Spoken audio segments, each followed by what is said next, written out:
So I know you got places to be, and I've got to go to sleep. Yeah. What is it? 10:30. So obviously this weekend we have Max Holloway versus Yair Rodriguez. Yair is back, and it's a wicked fight night. To be fair, I didn't see it coming as headlining a fight night. I thought this fight was gonna be on a pay per view somewhere down the line, which I'm happy it's not because it deserves to be a main event. But we've got Max Holloway coming off a win over Calvin Kattar, which obviously just decimated Calvin. He kind of stood no chance after the first round. Did he break more records just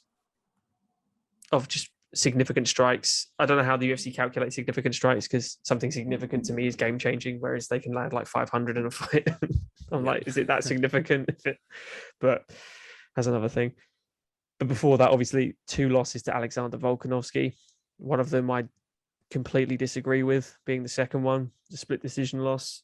And before that, obviously beating Frankie Edgar, losing to Poirier in a razor close war, and then obviously decimating Brian Ortega. So you've got Max Holloway looking sharp still. You saw in the Kattar fight, he's the man still. He really is. Whereas you've got Yair, who takes such layoffs all the time. He takes 2 years off every time he fights, it seems. And the last win he's had was a decision win over Jeremy Stephens. Now, at this stage in your career, you should be knocking Jeremy Stephens out or sort of finishing, submit, whatever. Jeremy Stephens is a complete journeyman. I remember seeing him knock out Dos Anjos years ago, when he was, I think, 19 years old, Jeremy Stephens. He had the crucifix on his back and all that good stuff. And Dos Anjos was like, he looked anorexic in it. He just didn't look him. If you go back and watch the fight, it's like the uppercut from hell. Stephens lunges with an uppercut from one side of the octagon, runs across, smashes him in the gob, and it's like a slow motion spit, gum shield gone, cleanly knocks him out. It's beautiful. But he got that round 5 knockout on Chan Sung Jung, which he was losing that fight. Obviously, phenomenal knockout. But before that, losing to Frankie, if you remember, Frankie just destroying him, like pinning him to the ground and smashing his elbow into his face. So I'm not really sure what to make of Yair. He's absolutely crazy skilled, obviously, with the Taekwondo, and he's known for kicks.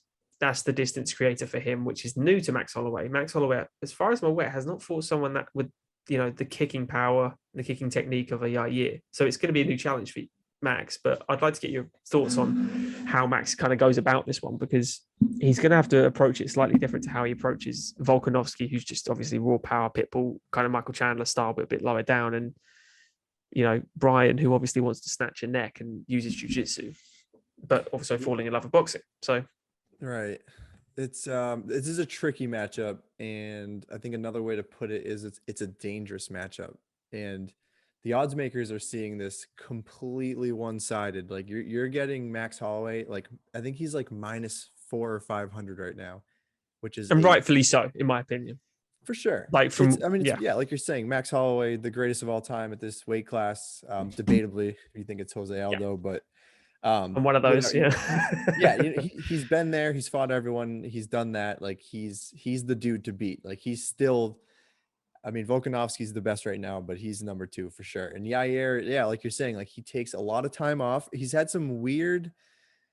Do you remember like they were like looking for him, like USADA was looking for him and they couldn't find him? Like he just like disappeared one day and was out of his fight with, I think that was the Max Holloway fight earlier.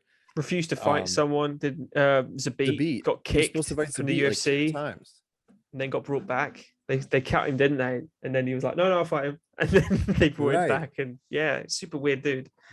Super weird. So, but like when he fights, like you always get an exciting fight. Like the Jeremy Stephens win, like that was in Boston. I was at that fight. It was the first event that I've ever been to, and it was electric. Like you see it with Yair, like he's incredibly athletic. The kicks that he throws, like he's a madman in there. Like he'll do like a throwing a kick while doing a backflip and try to knock you out. So he's dangerous. But to me, it's one of those things where you can only go so far kind of pulling those tricks, and they only really work on a certain type of people. And it's not Max Holloway. Like Max Holloway is the most experienced fighter you're going to get. And you got to just be a little more disciplined if you want to beat him. Like I think Volkanovski had it perfectly where you have to destroy that front leg. Yeah. You cannot let Max Holloway come forward. You cannot allow that to happen. Once Max starts getting on his groove, like what he did to Calvin Kattar, there's no coming back from that. Very few people come back from that. It's insane. So if I'm Max, I think I just kind of play it cool. Like, the output's going to be there. The cardio is going to be there. I think you just kind of look out for that wild. He likes to do the spinning back fists. He likes to do the 360 leg kicks. Like, you just kind of have your eye out for those big ticket items. But outside of that, I think Max just sticks to his game plan. He throws the cardio or the volume. He has the cardio to go all 5 rounds. It's just death by output. I think he just keeps doing that. Same old Max. No, I completely agree with you, to be honest. And the great stat about Max is that he actually throws more strikes the further the fight goes on. So if round 1 is, if he throws 100 strikes in round 1, you think that's a lot. Round 2 is 150. Round 3 is 200. Round 4, keep going. It just keeps going up. And I think he has all the records for like the least strikes absorbed with the amount of fights he's got. Him and Volkanovski are ahead of the rest. And I mean, Brian Ortega, I know he lost all the rounds, arguably, other than the last one against Volkanovski. But what he does is not shoot for points. He's the finisher. So you could be losing every round against Brian Ortega, as Volkanovski was, and he nearly died getting guillotined by him. He was wheezing, kicking his legs, screaming, like, and managed to get it out. But he was so close to just passing out there. So, I think saying that they're light years ahead of Brian is a bit insulting, maybe, but them 3 are definitely ahead of everybody else for sure. And then the 2 of Max and Alex are going to be fighting again. Like, there's no doubt. If when, in my opinion, Max wins this fight, it's a when. I think if he gets his front leg chewed up, I still think he wins. I think Yair is going to have to catch him with some flashy shit to like just front, like a Marlon Vera front kick to the face. All this stuff could absolutely happen. I just think Max is too smart for it. He's been planning for these guys. And you always think, is this the start to beat Max? His takedown defense is insane. His output is insane. The volume, he can knock you out, but he's more Bisping style, punches and bunches, TKOs or doctor stoppage or whatever, throw in the towel. I don't see many ways how Yair can win other than not being lucky, because obviously it's technique, it's skill, but catching him with something quite lucky in a way. I think that's exactly what it is. Like, Max Holloway is the best striker in this division. Yeah. One of the best strikers in the UFC, maybe ever. Like, the guy just maybe the best boxer. You could argue that as well. Right.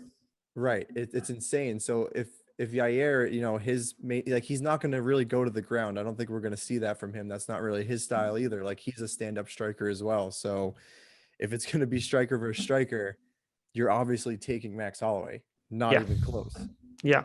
No, I agree. And that's why it's annoying that the betting line is what it is, because you're not really going to make any money off of it if you're going to bet on this main card, unless you're picking a round or you're finishing, which I don't think he's going to finish Yair. I don't think so either. I think it will go the full distance, because I think it's going to be a lot more patient build-up. It's not going to be crowding in the pocket shots like he could do with Kattar because of those kicks. Obviously, he's going to want to close the distance and not get, you don't want to give a kick a distance. You don't want to let him set the range. But Max, he's just too good. I just don't see any way. There's some people you just go, I'm not betting against him ever. And Max is one for me, Yeah. It's crazy too. Like, he has his title fights with Alexander Volkanovski. His next fight is the Calvin Kattar fight. Smokes Calvin Kattar, who's the up and coming guy. And at this point, he would get the title shot. There's no one else next who's getting the title shot, unless it's Giga Chikadze after he beats Calvin Kattar. He's the next guy to get it. But as of right now, like, I think it would be Max Holloway. And he still says, you know what? Give me Yair Rodriguez. I don't care. Give me another dangerous up-and-coming fighter. I'll smoke him too, and I'll still prove to you that I'm the best here. Exactly. That's why he's just the man, isn't he? Oh, yeah. Absolutely. Just fight anyone, anywhere. That style. Perfect, though, dude. Right.